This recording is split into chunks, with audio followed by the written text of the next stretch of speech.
السلام عليكم ورحمة الله وبركاته.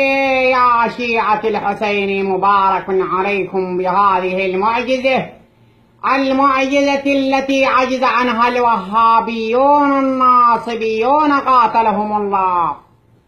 هاي المعجزة ستعالج قضايانا في المناطق الصحراوية والذهاب إلى كربلاء.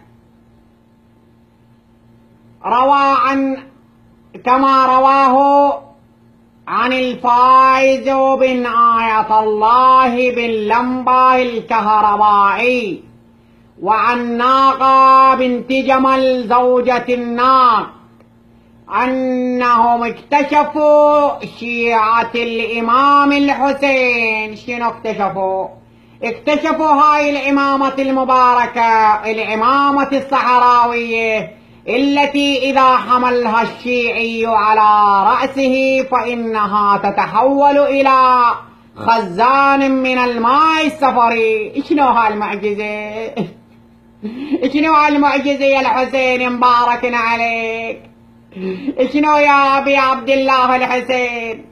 فقط يا شيعتنا عندما تذهب إلى الحج في كربلاء لا تتعب كما يتعب الناصبيون الوهابيون قاتلهم الله، فقط تحضر هذه الإمامة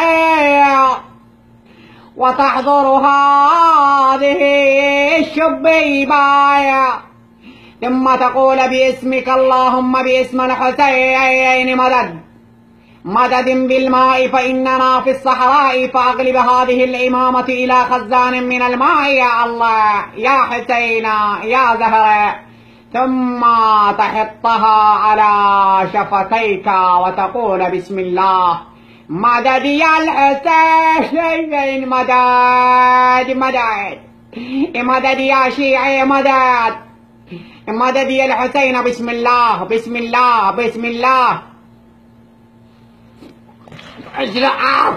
لا إله إلا الله.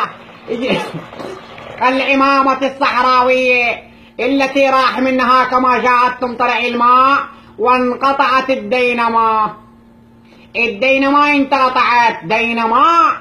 هنا في الإمامة لا يزال الماء يجري، لا يزال الماء يجري. لا إله إلا الله.